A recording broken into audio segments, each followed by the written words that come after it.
마태복음 1장에 아브라함과 다윗의 자손 예수 그리스도의 계보라. 아브라함이 이삭을 낳고 이삭은 야곱을 낳고 야곱은 유다와 그 형제를 낳고 유다는 다말에게서 베레스와 세레를 낳고 베레스는 헤스론을 낳고 헤스론은 람을 낳고 람은 아미나답을 낳고 아미나답은 나선을 낳고 나선은 살몬을 낳고 살몬은 라합에게서 보아스를 낳고 보아스는 루sek에서 오벳을 낳고 오벳은 이새를 낳고 이새는 다윗상을 낳으니라. 다윗은 우리아의 아내에게서 솔로몬을 낳고 하나님께서 이제 오늘 말씀의 이 첫 번째 말씀은 아브라함과 다윗의 자손 예수 그리스도의 계보라 이렇게 이제 말씀을 하고 있습니다. 계보라고 하는 것은 이제 이 족보를 이제 이야기를 합니다. 보통 이제 그 보학이다 또는 계보학이다 이렇게 이제 이런 말을 하는데 족보에 대한 이제 이런 이야기죠. 이렇게 그래서 아브라함과 다윗의 자손인 예수 그리스도의 계보라는 말은 예수님의 족보에 대해서 이야기를 합니다. 무슨 족보가 이제 뭐 고리타분하다 이런 것이 아니라 이런 예수님의 이런 족보가 어디서부터 이제 이런 나왔느냐 이렇게 뜬금없이 이렇게 나온 것이 아니라 어디에서부터 이렇게 나왔는데 예수님은 이 아브라함의 후손으로 또 다윗의 후손으로 아브라함과 다윗의 자손이다 이렇게 이제 말씀을 하고 있습니다. 그래서 이 예수님이 다른 이 이슬람이나 또는 이스마일이나 이런 자손이 아니라 이스라엘 백성들 중에 특히 아브라함의 자손으로 아브라함과 이삭의 이런 이어지는 이 자손 그리고 다윗의 계보로 이어지는 이런 곳에서 이제 태어나셨다 이렇게 이제 말씀을 하고 있습니다. 성경은 또 이렇게 역대상에서 또 족보를 보면 이 아브라함부터 아담까지의 이제 족보를 쭉 이렇게 기록하고 있습니다. 그래서 아담에서부터 아브라함, 또 아브라함에서 다윗에서 이제 예수님에게로 이루어지는 창조 때부터 예수님까지 이루어지는 이런 족보의 계보가 어디서부터 왔느냐에 대해서 설명을 하고 있습니다. 아브라함으로부터 이삭, 야곱 그리고 유다로부터 이제 이어져 오는 이런 자손이다 이렇게 이제 말씀을 하고 있습니다. 오늘 이제 보면 이 유다는 다말에게서 베레스와 세레를 낳고 이렇게 또 살몬은 라합에게서 보아스를 낳고 이렇게 이제 말씀을 하고 있는데 아브라함과 이삭과 야곱과 그 다음에 그 유다와 12 형제들 중에 유다와 그리고 베레스와 헤스론과 람과 아미나답과 나손과 살몬으로 이어지는 이런 계보에 속해 있다라고 말씀을 합니다. 그리고 살몬은 라합에게서 보아스를 낳았고 보아스는 로sek에서 오벳을 낳고 오벳은 이사를 낳고 이렇게 이야기합니다. 오늘 말씀에 보면 이 두 명의 여자가 이제 나옵니다. 이 전체적으로 계보에 보면 이제 여러 명의 여자들이 나오는데 특별하게 뭐냐면 다말과 라합이라고 하는 이제 이 두 명의 여자가 이제 그리고 로sek에서 이렇게 이제 총 이렇게 네 명의 여자가 이제 나오는데 이 중에서 이 다말과 라합과 롯은 어떻게 보면 이제 이방인에 속하는 사람이죠. 그리고 이들은 어떻게 보면 이 계보에 참 들어가기가 부끄러운 그런 모습의 이제 사람들이죠. 다말은 유다의 며느리로 이렇게 이 계보에 이어졌고 라합은 창녀였던 기생이었던 사람입니다. 이방인 여리고에 있던 기생이었던 사람이고 또 롯은 또 이 모압에 있다가 온 이 모압 여인이었던 것이죠. 그래서 이 예수님의 계보에 있는 이런 네 명의 이런 여자들을 보면 정말 이렇게 그 중에 세 명이 이제 이방인이고 또 계보에 들어오기 쉽지 않은 그런 사람이 이제 있음을 보게 됩니다. 뿐만 아니라 다윗에서 이어서 이제 솔로몬이라고 하는 이 왕이 태어날 때도 이 우리아라고 하는 이 장군의 아내를 이렇게 이제 이렇게 통해서 솔로몬을 낳았다라고 이야기합니다. 성경에는 이렇게 어떻게 보면 신분을 세탁하거나 포장할 수 있는 그런 것들에 대해서 그렇게 하지 않고 있습니다. 이 보면 다말과 라합과 롯과 우리아의 아내의 이 표현들은 뭐냐면 비록 이 허물이 있고 또 이런 그 문제가 있는 그런 존재임에도 불구하고 믿음으로 들어와 있는 계보에 들어와 있음을 알 수 있습니다. 다말은 이 유다라고 하는 이 시아버지와 그렇게 자녀를 이렇게 낳아야 되는 그런 것이 그냥 뭐 육체적으로 이렇게 자손의 개념이 아니라 이 하나님의 계보에 이어지는 그런 것들을 이제 했기 때문에 정말 목숨을 걸고 그것에 이제 들어가기로 참여하기를 원했다라고 이야기를 합니다.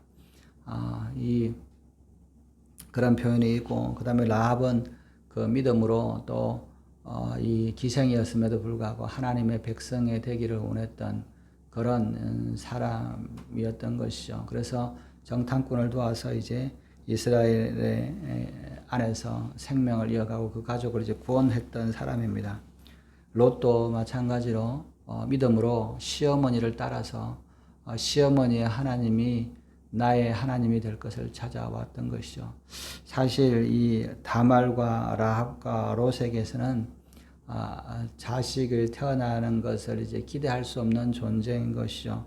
며느리가 시아버지와 해서 자녀를 낳는다 또는 기생이었던 사람들이 와서 이제 자녀를 낳는다라고 하는 것이 쉽지 않은 거죠. 롯도 이제 과부였던 사람이 이렇게 자녀를 낳았다라고 하는 것이 이제 그 당시로는 쉬운 게 아닌 것이죠. 우리가 이 라합은 믿음으로 정탐꾼을 뽑았을 뿐만 아니라 이 이스라엘 백성들에 돌아오면서 자기의 모든 것들을 이제 뭐 직업적인 생업을 포기한 것이죠. 기생이라고 하는 것이 이 이스라엘에서는 받아들이지 않는 것이지만 그 생업으로는 해왔던 그 사람이었기 때문에 그 모든 것들을 이제 내려놓고 하나님의 백성으로 살고자 했던 것이죠. 믿음으로 살려고자 했던 것이죠. 이 만약에 라합이 또는 이스라엘 백성들 간에 기생일을 계속 하겠다라고 했으면 살아남을 수 없었겠죠. 그러나 믿음으로 들어왔을 때 그 말씀 가운데서 이렇게 보고 하나님의 백성이 되고자 했을 때 모든 것을 이제 포기하고 말씀대로 살고자 했을 때 살몬을 만나서 이제 보아스를 낳게 되는 겁니다. 집안에 또 우리가 보면 보아스와 이 라합의 관계는 이 보아스는 라합이 어머니였던 것이죠. 그래서 룻을 맞이할 때 어떻게 보면 자기 어머니가 귀생이었던 거 성경에 기록되어 있으니까 얼마나 잘 모든 사람들이 알겠습니까? 정말 자랑할 만한 것이 없었던, 그리고 또 노년 될 때까지 부유했지만 자식이 없었던 이 사람이 이방 여인이었던 롯의 믿음을 보고 또 그를 받아들일 수 있었던, 만약에 다른 사람이었으면 롯을 이렇게 기꺼이 받아들이지 않았을 수도 있습니다. 왜냐하면 롯을 기업물을 더 가까운 친척이 있었음에도 불구하고 롯을 거부했던 것을 보면 이 보아스의 믿음이 이런 출신이나 그런 것이 아니라 믿음으로 들어왔던 이 롯을 자기 어머니처럼, 자기 어머니가 믿음으로 들어왔던 것처럼 그것으로 받아들였다는 것이죠. 그 사람의 어떤 배경이 문제가 아니라 그 사람의 신앙을 통해서 믿음으로 이렇게 바라보고 또 아내를 삼고 자식을 이어가는 것을 보게 됩니다. 또 한 명은 이제 다윗의 아내였던 이 우리아입니다. 여러 명의 아내들이 있었죠. 그러나 그 중에서 이 우리아의 아내를 통해서 우리아의 아내 바세바를 통해서 이제 솔로몬을 놓는 것을 보게 됩니다. 이 바세바를 보면 남편이 있는데 어떻게 왕에 대한 것들이 왕과 이렇게 해서 자식을 놓고 이렇게 하느냐라고 했을 때 다윗이 범죄하는 것을 같이 했던 어떻게 보면 그런 것이잖아요. 그러나 이 밧세바는 왕의 명령에 순종했고 또 그로 말미암아 이제 이 다윗의 아내라고 하는 것보다 우리아의 아내라고 하는 그런 이름을 통해서 다윗의 죄에 대해서 드러난 것이죠. 그러나 다윗은 그로 말미암아 정말 회개하고 또 하나님께서 이 특별하게 이 밧세바를 통해서 우리아의 아내를 통해서 왕위가 이어가는 이 예수님의 계보를 이제 이어가는 것을 보게 됩니다. 그렇게 보면 이제 아브라함과 다윗까지 보면 이 어떻게 보면 일반 믿음의 정말 이런 족보다 믿음의 족보라고 이야기할 수 있다면 이제 다윗부터는 왕의 바벨론으로 포로 갈 때까지는 이제 왕의 계보를 보게 됩니다. 다윗은 이 우리아의 아내를 통해서 솔로몬을 낳았고 솔로몬은 르호보암을 낳고 르호보암은 아비야를 낳고 아비야는 아사를 낳고 아사는 여호사밧을 낳고 여호사밧은 요람을 낳고 요람은 우시아를 낳고 우시아는 요담을 낳고 요담은 아하스를 낳고 아하스는 히스기야를 낳고 히스기야는 므낫세를 낳고 므낫세는 암몬을 낳고 아몬은 요시아를 낳고 바벨론으로 사로잡혀 갈 때 요시아는 여고냐와 그의 형제들을 낳으니라. 여기서부터 이제 이 다윗부터 바벨론으로 사로잡힐 때까지 14대고 아브라함부터 다윗까지 14대라고 이제 17절에 말씀을 하고 있죠. 이 다윗부터는 이 바벨론으로 잡혀갈 때까지는 이제 모두 다 이 왕을 역임했던 왕가의 이제 모습이죠. 왕의 족보가 되는 것이죠. 그래서 솔로몬과 이런 르호보암 이렇게 쭉 나오는데 이제 마지막에 보면 11절에 바벨론으로 사로잡혀 갈 때 요시아는 여고냐와 그의 형제를 낳으니라 라고 이제 말씀을 하고 있습니다. 이 사람들이 가끔 이제 이 족보를 이야기할 때 그렇게 말씀을 하는 사람들이 있더라고요. 이 족보가 성경이 조금 잘못된 것 같다. 이렇게 이제 이게 잘못 기록되어 있다. 이렇게 이제 말하는 사람들이 있습니다. 그거는 이제 아브라함부터 다윗까지는 14대요. 또 다윗부터 바벨론까지 14대요. 바벨론부터 예수님까지 14대라고 이야기하는데 이 여고냐라고 하는 것까지 그리고 그 다음에 12절에 보면 여고냐가 다시 나와서 이렇게 할 때 보면 이게 대수가 좀 안 맞다라고 이제 이야기를 하는 분들이 계십니다.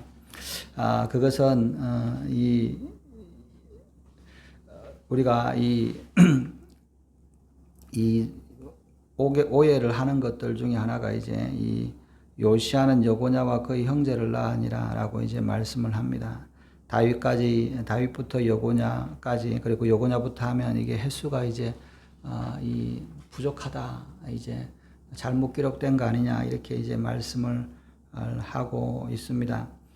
그것은 이제 우리가 성경을 이제 조금 더 깊이 보면 요시아가 마지막에 이제 죽고 나서 아들 3명이 다 이제 왕이 됩니다. 그래서 여호야스와 또 여호야김 그리고 이제 우리가 시드기야라고 하는 이런 이제 3명의 왕이 있는데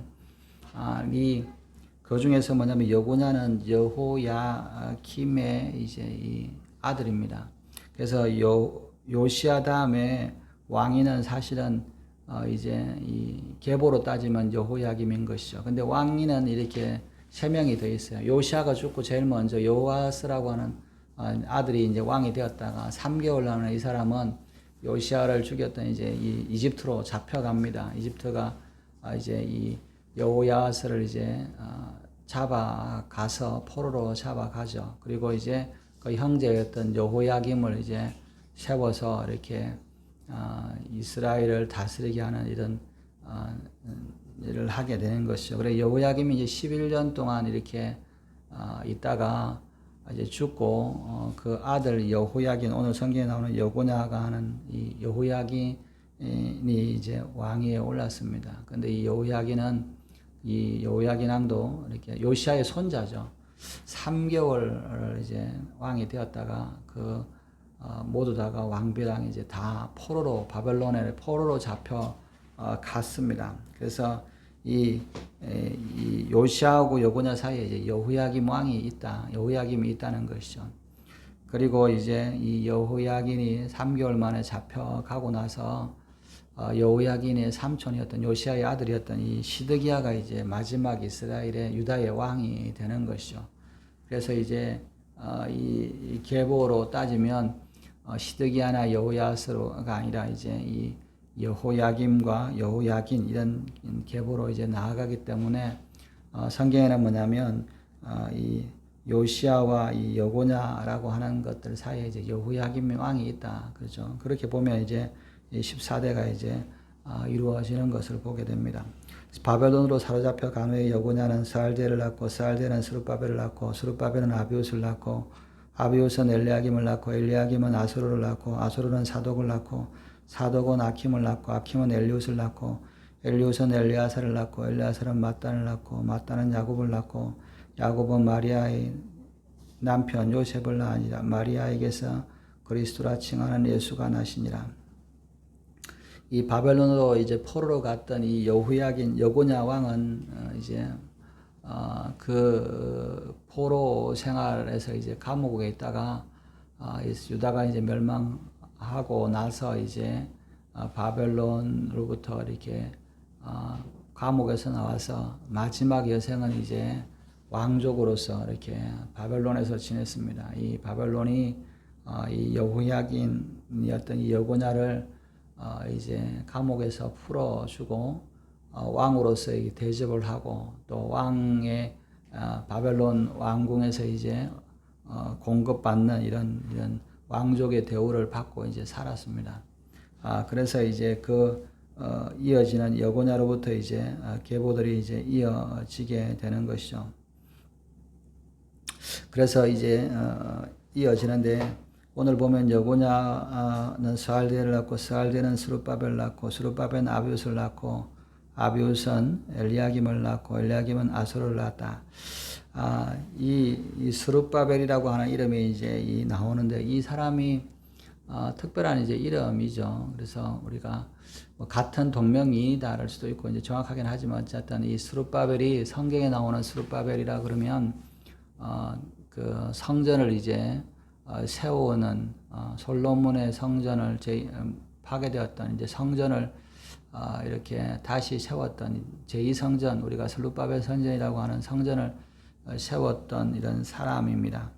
그렇게 보면 하나님 앞에 제사를 드렸던 모습들을 보게 됩니다. 아브라함이 갈대아 우르에서 믿음으로 이 강을 유프라데스 강을 건너서 이제 가나안 땅에 들어와서 제일 먼저 하나님 앞에 제사를 드렸던 사람이 이제 아브라함이라 그러면 솔로몬은 다시 이 성전에서 이제 성전을 지어서 하나님 앞에 제사를 드렸던 사람이고 스룹바벨은 또 회파되었던 이 두 번째 성전을 이제 다시 짓게 됐던 포로에서 돌아왔던 그런 사람입니다.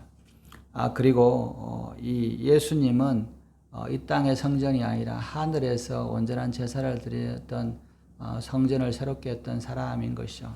그렇게 보면 이 아브라함과 솔로몬과 스룹바벨과 예수님은 모두 다 하나님 앞에 예배드리는 성전을 새롭게 하는 사람들에 속한다는 것이죠. 다른 말로 이야기하면 예수님의 족보는 하나님 앞에 예배를 새롭게 하는 하나님의 전을 세워가는 사람들이었다는 것이죠.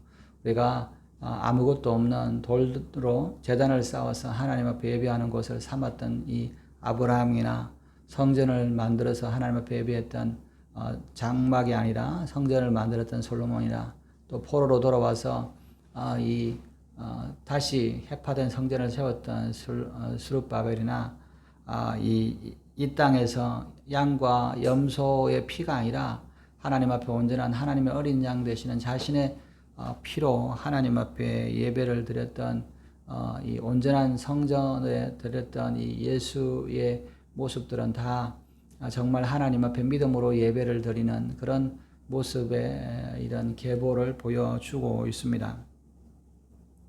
야곱은 마리아의 남편 16절에 야곱은 마리아의 남편 요셉을 낳았으니 마리아에게서 그리스도라 칭하는 예수가 나시니라. 이 마리아는 사실은 처녀인 것이죠. 사실은 자녀를 낳을 수 없는 남자를 알지 못하는 처녀가 이제 아이를 낳아서 예수를 낳았다라고 이제 말씀을 하고 있습니다. 이 마리아는 이 히브리식 이름으로 하면 미리암인 것이죠. 우리가 모세의 누이가 되는 이제 미리암을 이제 보는 것처럼 이 미리암은 이 처녀로서 이제 요셉과 약혼을 했던 관계였지만 남자를 알지 못했을 때 성령으로 말미암아 이제 예수를 낳게 됩니다. 이 예수는 그리스도라 칭하게 되었다라고 말씀합니다. 그리스도라는 말은 히브리어로 하마시아라고 하는 것인데 메시아였다. 하나님이 기름 부어서 세운 사람이었다라고 말씀을 하고 있습니다. 성경에서는 기름 부음을 받는 사람은 세 종류의 사람이 있습니다. 첫 번째, 왕이 기름 부음을 받고, 또 제사장이 기름 부음을 받고, 또 이렇게 선지자가 이제 기름 부음을 받는 역할을 합니다. 그래서 이제 선지자들을 세울 때 기름 부어서 세우고, 또 왕을 세울 때도 기름 부으고, 또 제사장도 기름 부음을 받죠. 이 기름 부음을 받는 자라는 뜻이 이제 메시아라는 뜻이죠. 기름 부음이라는 말은 다른 말로 이야기하면 하나님의 사역을 하기 위해서 하나님이 세우는 사람이다라고 이야기를 합니다.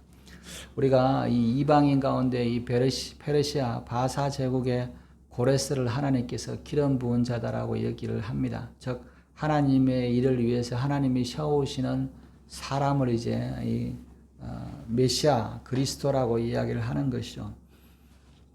그래서 이 세 가지의 직분을 이제 이야기를 하는데 통치하는 자, 또 하나님 앞에 제사하는 자, 하나님의 말씀을 선포하는 자, 이 세 가지의 역할이 이제 메시아의 어떻게 보면 그리스도의 어떤 직분의 특징이죠. 예수님은 이 세 가지를 다 가지고 계시는 분이었다는 겁니다. 다윗은 이 왕으로서 기름 부음을 받죠. 그런데 사실 다윗도 하나님 앞에서 이렇게 선지자로서의 역할도 하고 제사장의 역할도 이제 하는 것을 보게 됩니다. 하나님 앞에 제사장으로서의 어떤 사명을 하게 되는 것이죠. 그래서 우리가 어떻게 알 수 있냐면 제사장 외에 먹지 못하는 이 진설병 덩을 이제 다윗은 먹게 되는 것이죠. 그를 통해서 이제 다윗이 하나님 앞에 이 제사하는 모습들, 그리고 성경에 보면 다윗이 제사를 드렸던 것들을 이제 성경에 기록하고 있습니다. 특별하게 이제 다윗이 베들레헴에 있는 우물을 이렇게 보고 먹고 싶어 했을 때 이 부하들이 세 명이 가서 이제 우물을 떠오죠. 그랬을 때 이제 다윗이 그 우물을 이제 버리게 되는데, 또 물을 이제 버리죠. 땅에 하는데, 그것을 그냥 물을 버렸다가 아니라, 이 다윗이 그런 표현을 씁니다. 이것은 생명으로 얻은 것이기 때문에 내가 취하기 합당하지 않다. 이것은 하나님 앞에 드려야 된다라고 하면서 이제 물을 붓는 겁니다. 어떻게 보면, 부하들이 목숨을 걸고 이렇게 물을 떠온 것을 이제 그냥 이렇게 버린 것처럼 보이지만 그것은 하나님 앞에 전제를 드리는 모습을 이제 보여주는 것이죠. 그래서 다윗은 왕으로서의 사역도 하고 또 제사장으로서의 사역도 했고, 그리고 이제 선지자로서의 사역도 합니다.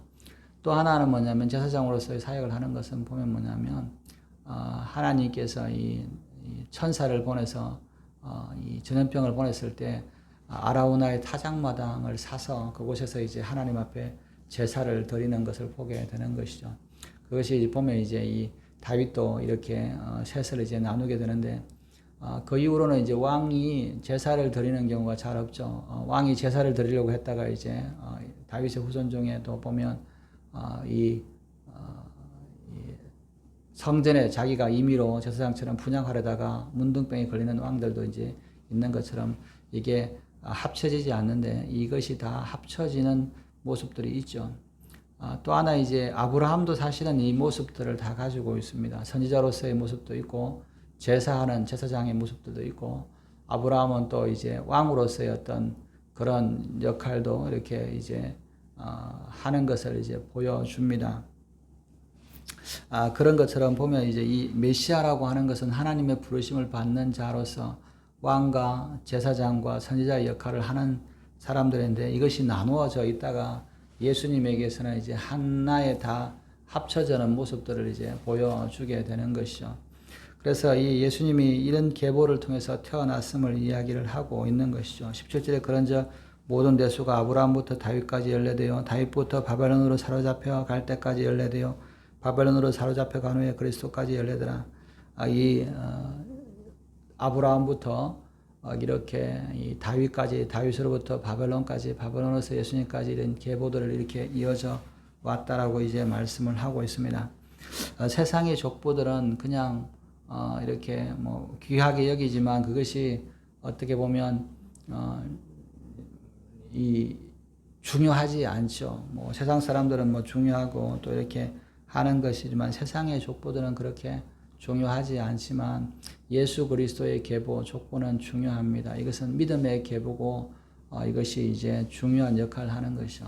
가끔 그런 사람도 있습니다. 이 성경에 있는 족보가 정확하냐? 뭐 우리나라도 족보를 옛날에 뭐 중간에 이 노비들도 족보를 사가지고 그냥 넣고 그냥 만들어가지고 했던 것인데 이게 얼마나 정확하냐라고 이제 말할 때 사실은 생각으로 이스라엘 사람들은 족보에 굉장히 정확하게 기록을 한 것이죠.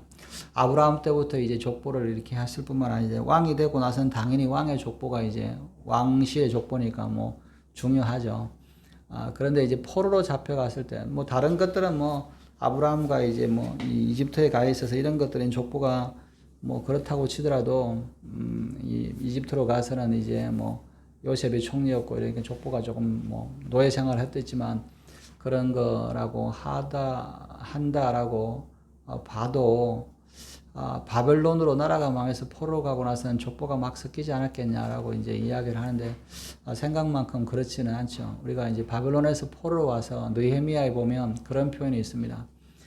이스라엘 백성들 중에 하나님 앞에 제사 드리러 오는 하나님 앞에 예배 드릴 수 있는 사람들 중에 이 족보가 불분명한 사람들은 이 하나님의 그것들에 포함시키지 않는 것을 보게 됩니다. 이 사람들은 이제 이 족보가 불분명하다 이렇게 이제 표현들이 나오는데 그만큼 이제 이 족보가 이것들을 굉장히 이제 중요하게 여겼던 것이죠. 그래서 예수님까지 이어지는 이 족보가 정말 두 가지를 생각을 할 수 있는 겁니다. 아브라함과 다윗으로부터 이어지는 이스라엘 백성의 족보였고 하나님께서 약속했던 아브라함의 자손, 다윗의 자손으로부터 메시아가 올 것이라고 하는 그것이 성취되었음을 이제 보여주는 것이죠.